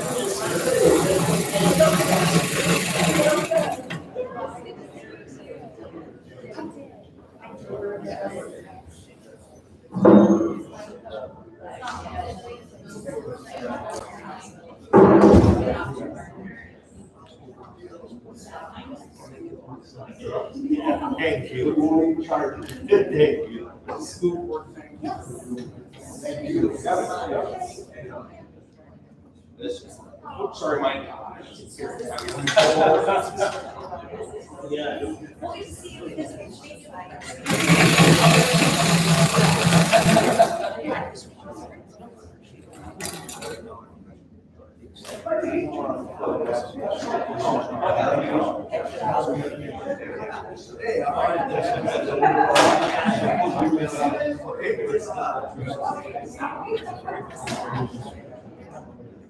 Hi, Lois.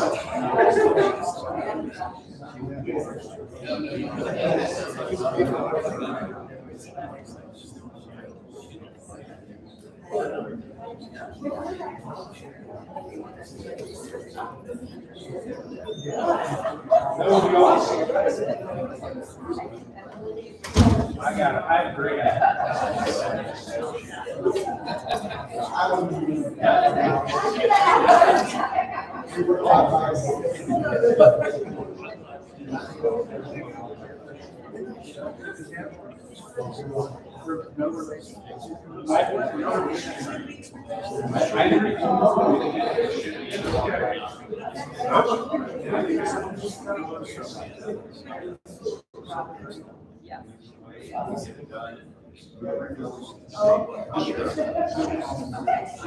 Yeah. Thanks, Lois.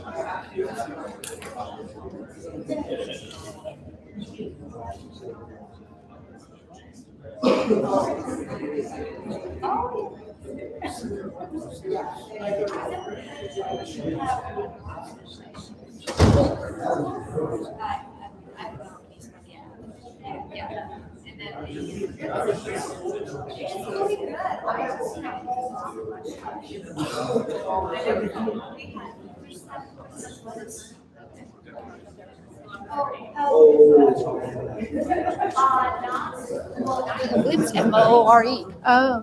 Yeah, he's a Mormon filmmaker from this area. I didn't know if there was a connection. Yeah, yeah. Our name is M-O-H-R. Okay, Yeah. okay, Yeah, interesting. So these so watercolors and print. Yes. Yeah. These were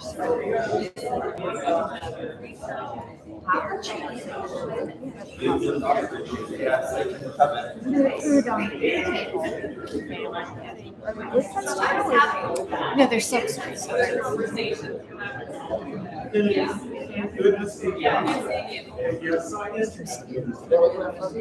Is that not a Wendell Moore on the wall? I wondered more because there's a Lennis different. Moore, okay. Yeah. And then there's the Hotel Man. Oh, there's the Hotel Manning here too. Oh. Thanks, Matt, I appreciate it. Yeah, a couple of prints here, that's good. Yeah. He's everywhere.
Matt, can you hear me?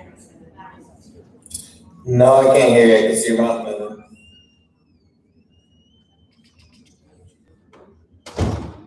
Aaron, remind me how we did this last time. So there should be a drop-down menu of your audio. Right here. Yep. And Okay, we go speaker or internal mic. Let's see if we have options for that. Nice. Maybe. Now I can hear you. hey, all right. Okay. All right, thanks. Thanks.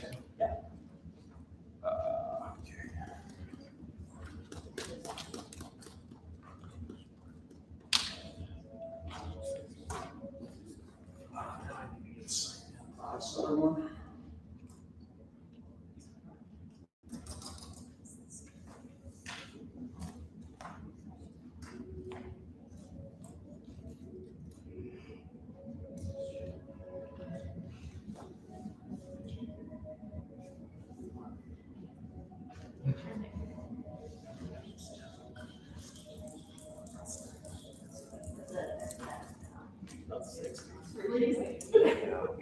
Yeah, that's what I'm gonna say. We might know somebody that sure takes care of that. I don't know. No, it is taken care of. I'm a You just do Jack Nolan. No, turn it up at least one tomorrow.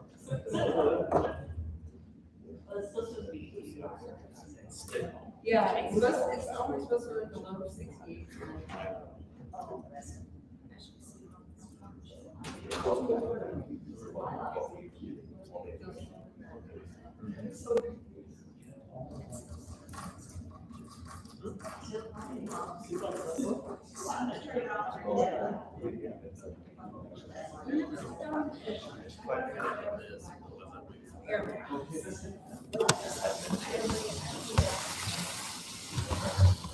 All right, we are on to Matt Barton in the Mount Pleasant Child Care Center. Okay, again, Matt, can you hear us?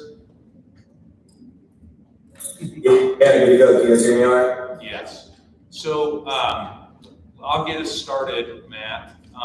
We met, as you guys know, we have been having conversation with the Mount Pleasant Child Care Center regarding the use of our facilities for some after-school programming.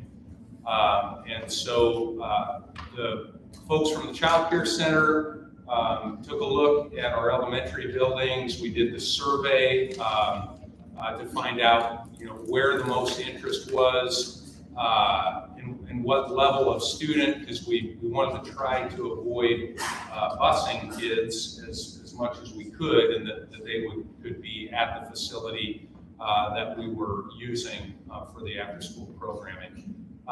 We have landed on Harlan Elementary, which is our preschool and kindergarten students. We're still working through some of the details on it, but that's where we have landed. What you have in your packet, just for review, I didn't want to put this on as new business. We'll do that if you agree. There's agreement, I'll put this on the November meeting for your approval. I did have the lease reviewed again by our attorney last week, and so it's good to go. I just highlighted a few of the details in the lease. I think, Matt, we were talking about getting all of this worked out to perhaps start after the first of the year. So anything else, Matt, from you? Yeah, John, so thanks guys for allowing me to come to the meeting tonight. Sorry I couldn't attend. I had to come to Chicago for some work stuff today and tomorrow morning. But in relation to our survey, just some results that we received back from that was 65% of respondents, and we had a little over 120 respond, said that they do need some form of programming. And most of that was after school, and so our thought was to start off as a starting point with after school programming for that. Of those respondents, the need was from kindergarten through second grade. So that was our highest volume of respondents to that. The second piece that I would add from some of our research and discussions at the state level is to avoid the multiple transportation as well, and knowing our greatest need would be in mostly those younger kids. One thing we did not survey, but were able to find out, was that for after school programming, we can still have a 1 to 15 ratio for preschool aged kids. So that would also be kind of a benefit of having these programming at Harlan and avoiding transportation from parents chose to exercise that option.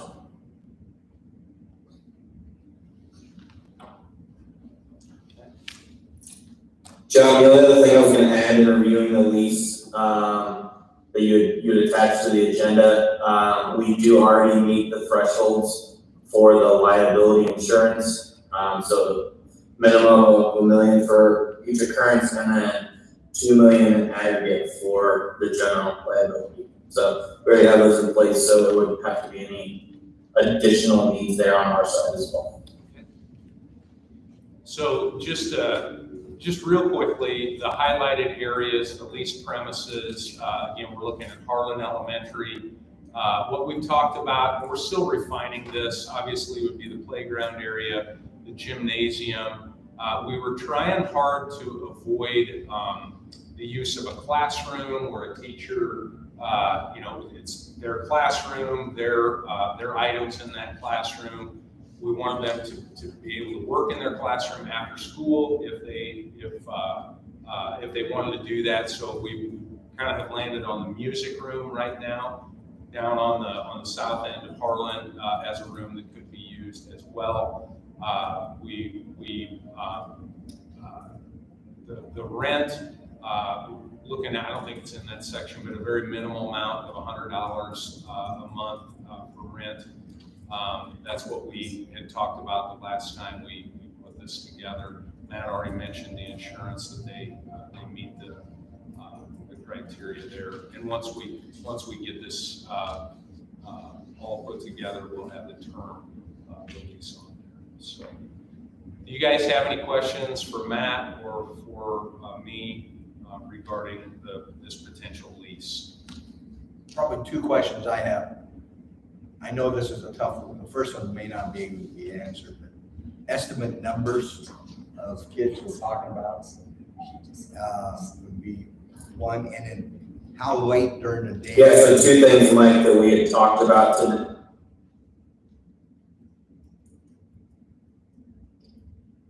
And sorry, there might have been a little lag there, so I'll capture what I heard, Mike, and then you can tell me if I missed something. As far as number of kids, we took a representative who worked for the state with us to each building to look at it. We estimated, without doing exact measurements, 50 kids at Harlan and 50 kids could fit at Lincoln. So regardless of which building we looked at, as far as a demand of kids for filling that, our next step was going to be to recraft the existing survey to build it with more of the sense of creating a wait list for those targeted age groups that we had already surveyed, to understand what the demand would be of those, now that there would be a potential offering. And then I think you asked a third question, and I didn't catch the last piece of it. The last question was, how late in the day will you be open? 5:30, 6 o'clock? Yep. Yeah, so what we had talked about as far as hours of operation would be estimate 3 o'clock. We would staff somebody beginning until 5:30 on Monday through Thursday. And then knowing Friday's an early out, it would be 1 o'clock to 5:30. So if we add up the available hours of care for a week, it would be 14 and a half hours of after school programming is where we would like to start with. Thank you.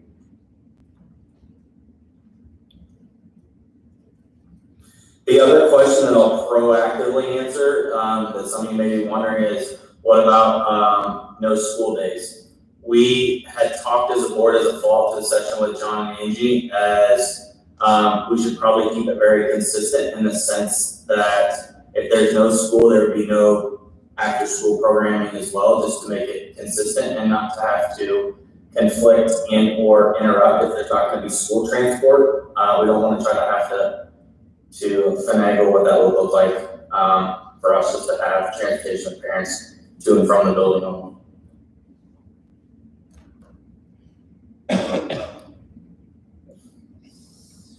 Matt, are you looking at hiring 4 people then? Yes, we would start to hire 4 people to staff just the after school program specifically. Yep. Do you see any issue with getting those 4 people? Do they have to meet any certain qualification?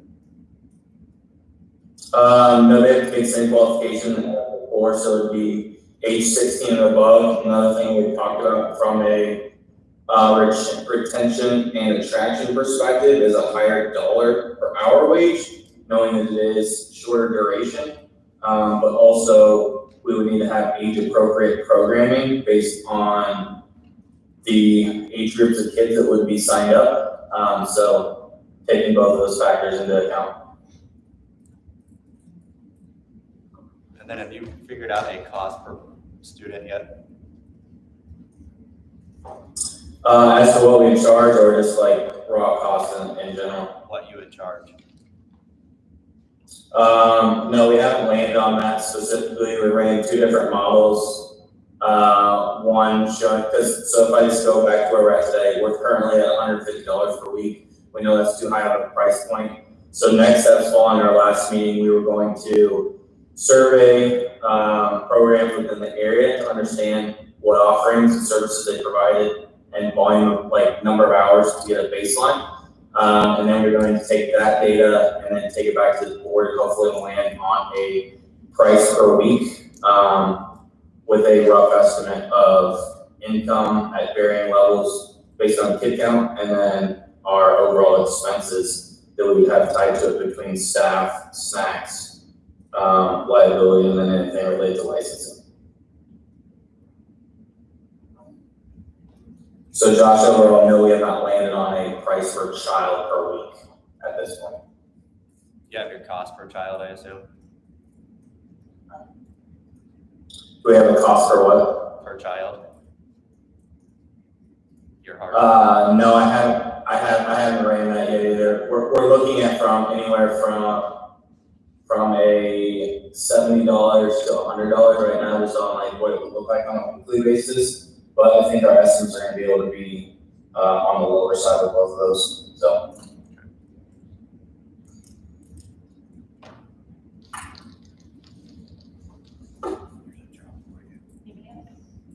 Oh, thank you for continuing to work on this. This is a big piece of the community, and I continue to get asked about it, so thank you. Yeah, we hope. Okay, Go ahead, Matt. I was saying, you're welcome.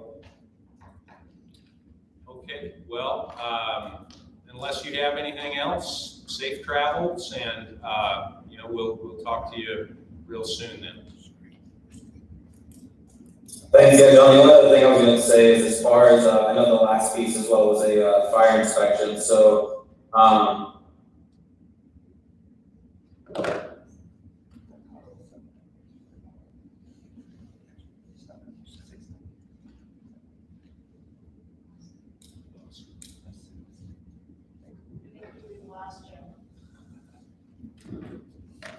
We talked about fire inspection at our last meeting, and just getting that scheduled. Shouldn't, as a school district, we have to go through those, annually, so. John, I think I cut out there. Did you hear anything about fire inspection or no? Go ahead. Sorry. Yeah, go ahead. I was just saying the fire inspection annually, and then the last piece of it would be, once we get through that licensing anticipated take, they keep telling us 3 months, but we've already submitted the application in anticipation that an agreement and lease would get signed based on location. That was our last piece. And then our desired start date for programming would be, upon return of winter break. So I think we said that was January 9th. Is that correct? I think the 3rd, is that right? Anyway. The 3rd, okay. Yeah. Yeah, whatever the first day back is, yep. Sounds good. Okay, all right, thank you, man. Thank you. Thanks, guys, appreciate it. Thank you. Okay, very good. Let's see, the other work session items. The next item there is Central Campus update. So at the last Finance Committee meeting, what I heard was there was a desire to get going with the rebranding of the activity center and some of the things that were involved in that. So I just wanted to give you an update of where we are at. The first thing on there is the exterior signage. If you haven't been by, you need to drive by the Howe Center. That's, the MP went up today, the cover went up today, and it's, I think there's lights in there, isn't there, Chad? Yeah, I don't have power to it Yeah. yet. That's awesome. Yeah, so, yeah, it looks good. Just straight on there.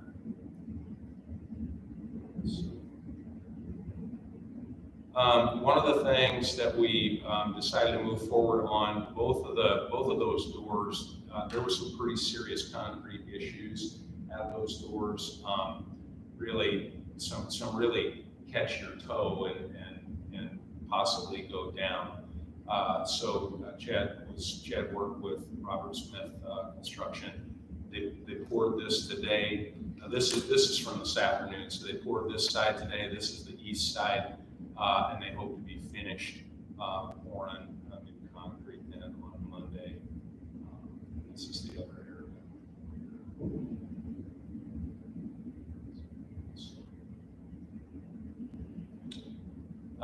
The window film, Chad? I didn't check it this afternoon. I did talk to the guys that saw the sign. They didn't quite know where Tyler was seeing that one, that window film. But it is on his list. I would presume this next week. I'll definitely get hold of Tyler and see where we're at with that. They're probably gonna need that front entryway with a lift, so he would need to be out of that concrete area probably, so yeah, that's probably part of the reason why they're not in.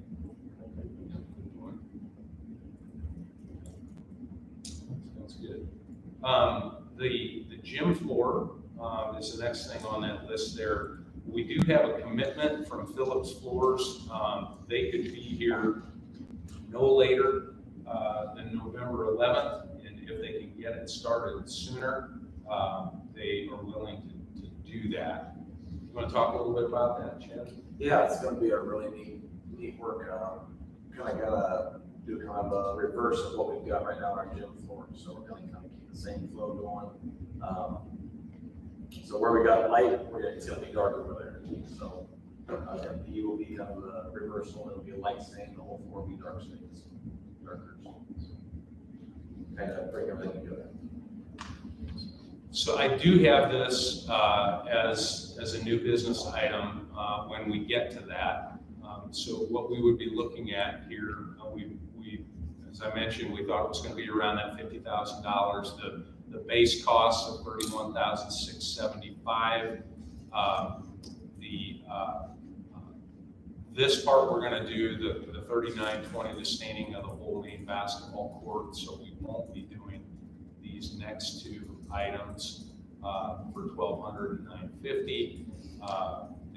The Stain Center logo, the side courts, the borders with the Panther at both ends, the top of the key, the basketball logo, the NBA lanes, and then the removal and replacement of eight volleyball standard covers. They're all completely beat up. And so we want to get those replaced while we're doing that. So that's the extent of the work there. I think I had total. I apologize. Yeah, just a little over 56,000 feet. I should have had that up for you, but the total comes up to just over 56,000. And we would take care of that using our construction funds and any sales funds on that. You guys have any questions on getting that gym floor finished? He's gonna give me a rendering of that, so as soon as that comes in, I'll pass it along. So the thought with I think the conversation, the thought with the mats and the floor being done would be to host events still for the basketball season. So we would host the non-varsity events over. I've had that specific conversation with Mr. Lamb. We want to get it ready so we can host events. Let the community see what we've done. The wall mats, I do have, so the wall mats themselves, let's see here. They'll look like what we currently have here in our gymnasium, so they'll look like this, except the walls they're longer over there at Westland, so there's more area to cover. But this is the design that we will have over there. So the quote on that, it'll actually look like this. So same design as we currently have in our gymnasium, the wall mat quote, and the reason that this is higher than the quote that I previously shared with you is we were only replacing the center. The center logo, the Iowa Westland logo, we were replacing that only and leaving the black on both sides of that center logo. So this would be replacing the entire length of them and getting all of that black from off of there. And we can repurpose the current mats to the middle school wrestling that currently doesn't have. Yep, we had that conversation as well with Mr. Lane.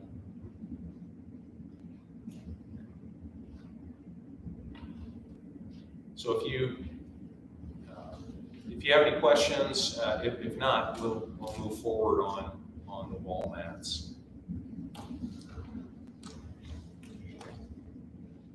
The scores table, we do not have a scores table over there, which we will need. The idea is to take our current scores table from the gymnasium here, take it to the that Howe Activity Center gymnasium, and let's see here, something like this. We got 2 quotes for this. They are not cheap, but there is we've got to have a scores table. There's not one over there, so it's about just short of $7,000 on the scores table. The other quote was over $8,000.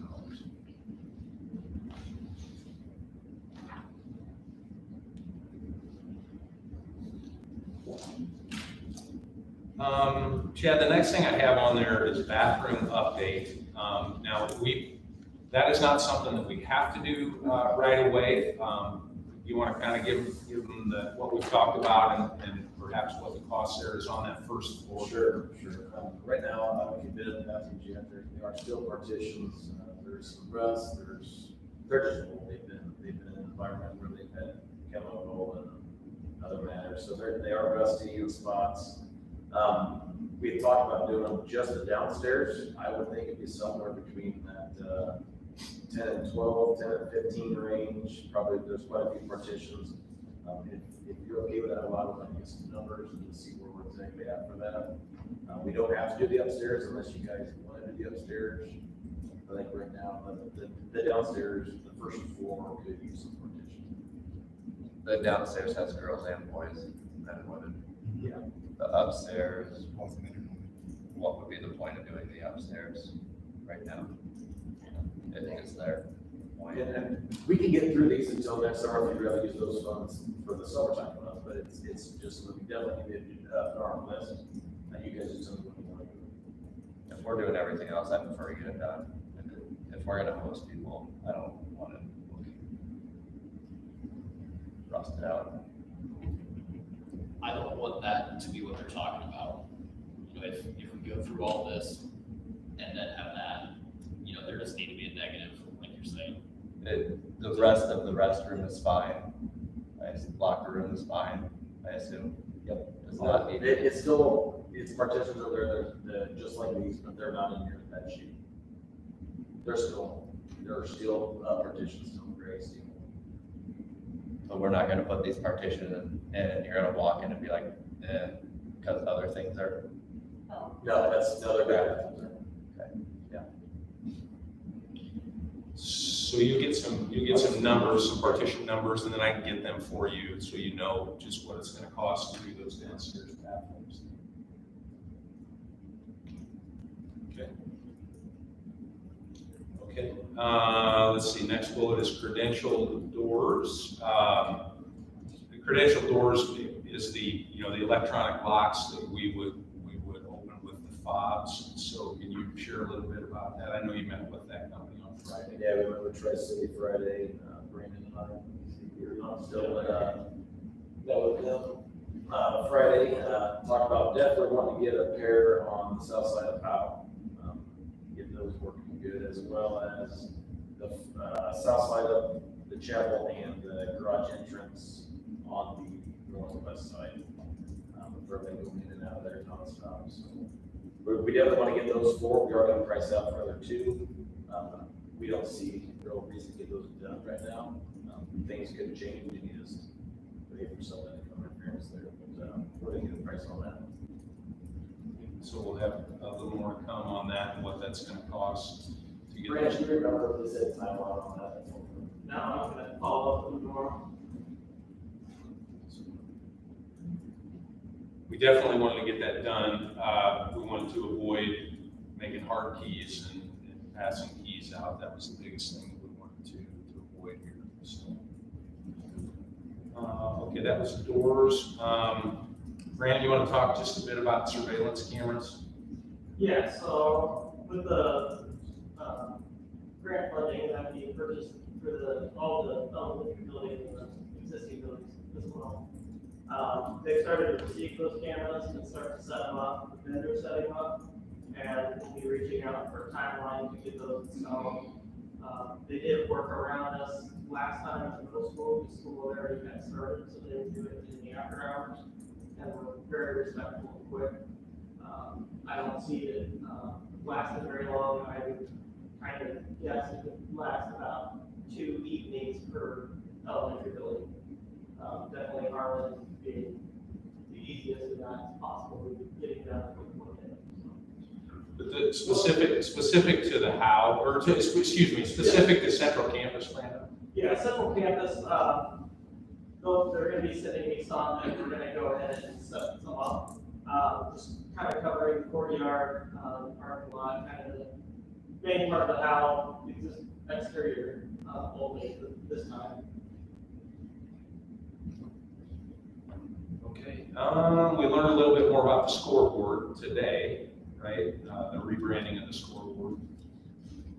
Steve Menal's gonna be in there and gonna try to get that done as soon as possible. We're gonna get a lift over there for him, he's gonna get those done before we go on the gym floor, that way we got, no harms on the gym floor.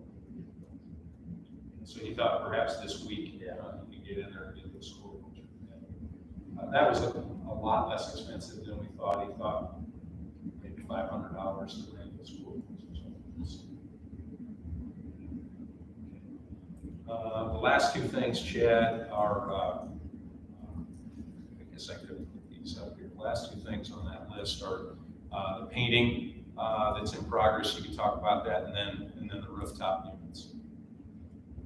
We have taken off the wrap that was on the concession stand and the entryway. Done some plaster work there, you can those smooth out, that stuff can come off very easily, very nice. So we've got some great paint going on, we've got some our maroon going there, so that'll look a lot better. Hopefully it's kind of wrapped up by that Wednesday when you guys should once in the walkthrough. The rooftop units, Thomas made it down, we went over those today. We're gonna put a package bid session together for 10 rooftop units. Get everything down, jut on them, get wording right. We had talked about possibly purchasing these just from us, and then bidding out for just labor. We're gonna see where we're at. On top of John a little bit and see where that is. That is an option. So we were leaning on Thomas McInerney, the architect who's doing the project out on Monroe Street, and his engineer,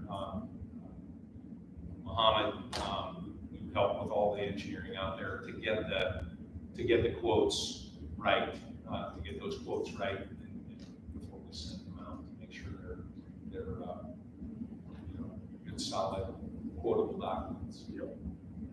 So make sure we're one for one. Yeah, we're doing one for one, we want everybody doing the exact same things. They can have it on the board.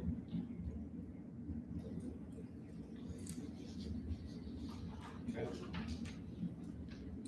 So that's where we're at with updates to Central Campus. Let's see, the next thing on the work session items is master planning update. I wanted to just give you a master planning update. We met last week. Kind of a really quick question. Yeah. How, if we're using that for games, do we need anything in the concession stand to put in place? Even just a pizza oven? Really good question. Yeah, we haven't talked at length about that. I've talked to Scott a little bit about it, and how we do that, but it's definitely, people expect that, when they come to a game, so we can get that figured out. I didn't know if we could move from another place or. Well, Pepsi should, if we're doing the Pepsi, they should provide a cooler. They provide coolers in other concession stands as long as you buy through them. So I don't know that there's an extra maker, but those are inexpensive. Yeah, it would. Snips out people run. That was all. I think we have here in this concession stand, there's a microwave with a turn knob on it, which young kids don't know how to use. That's why it's still there. Those old. Considering microwaves are so expensive. I guess if it works. Okay, master planning update. We met last week on the 23rd. Had a great group of about 16 people.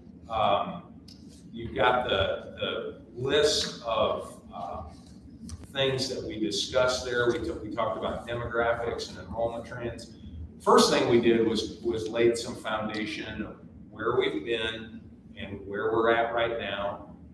So we talked about demographic and enrollment trends at each of the elementary buildings. The teachers and the principals were able to really articulate some of the current concerns and deficiencies related to curriculum and instruction needs. You can see the questions there that we talked about, and then the current operational costs and maintenance facility. Chad talked about that a bit as well.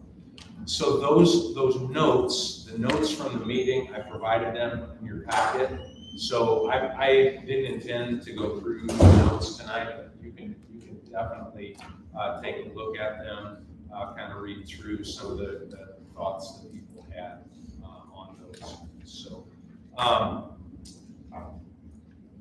the next meeting is Tuesday, November 12th from 2 p.m. to 4 p.m. We confirmed that with the architects and with the group. So we'll be meeting again. Actually invited everybody tomorrow. As we had conversation, it came up, well, I'd like to look at Central Campus. Could we look at Central Campus? Absolutely. So tomorrow at 3:30. Wednesday. What's that? Wednesday. Oh, yeah, you're right. I'm sorry. Yeah, got ahead of myself. Wednesday at 3:30 is when we'll meet over there. Those folks, we'll just walk through everything, take a look. So, Derek and Josh are on the committee. Anything you guys want to add? It was good discussion. I think that first meeting was laying out a lot of the groundwork that we've done and explaining where we've been, what we're doing, what we've kind of already thought. A lot of information was given to these individuals that didn't know anything, which is a little surprising. But we need to be cognizant of that and how we disseminate that information when we get further in the process, because people just don't know any of it. So I guess I take it for granted that I've been in this role for 6 years and know what's been going on. Derek, anything else? We went over the demographic and enrollment trends, so that's on page 3, number 3 here at the bottom.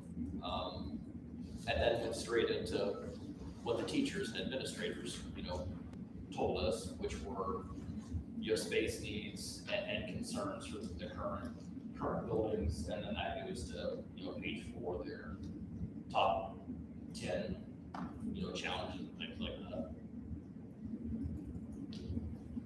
I thought it was very good. I thought it was good. Dr. Butler was there as well. Chad was there. Jessica was there. So, it's a really good conversation. We need to toot our horn that enrollment went up this year because the comment was made that we continually have declining enrollment. And I said enrollment went up this year, so people need to know that. So that's the master planning update, high school intersection update. Since the last time we met, I met again with Brent Schleisman. Again, had really good conversation regarding the possibility of an all-way stop out here. We talked at length about what he felt was the safest way to go and funding and all of those items that we had touched on at the site committee meeting. Tomorrow at 4 o'clock is the Mount Pleasant Street Committee meeting. And this item, the high school intersection, is the first agenda item of that meeting. So I will be there, and I think there's definitely a desire to get moving on this and to address the safety factors out here in this intersection. Is that upstairs in the? It's going to be in the not the city hall room, but in the conference room where the offices are. At least that's, that's what they told me, unless I split it with certain people. But that's generally where the street committee meets. I'll try it. 4 o'clock. I think I might be able to. 4 o'clock tomorrow. And then the last thing in the work session items, this is it's just FYI. I wanted you to know about this.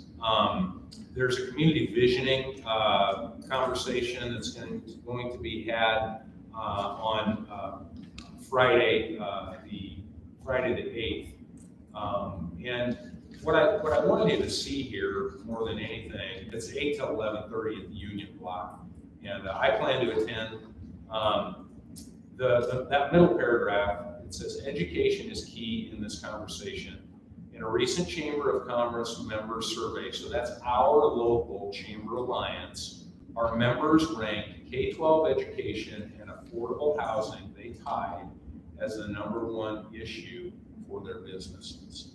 So I didn't get to that question, obviously, on affordable housing with our candidates tonight, but those two things are the #1 issues as our businesses try, as our chamber and our businesses try to recruit people to our area. It's education and affordable housing. So you're welcome. You can let me know if you'd like to attend. I will be there. But what I wanted to just share with you is this is what our chamber members ranked, was education and housing as the issues that matter most to their businesses. So, okay, that's the end of the work session items. All right. We have one new business item, is consideration to approve the quote for the Halogen board sand stain and paint, which was the highlighted items, which total $50,000-ish. I'll move to approve. Second. I'll second. And roll call. Flint. Yes. Mullen. Yes. Donnelly. Yes. Williamson. Yes. Hampton. Yes. Maher. Yes. Usinga. Yes. All right.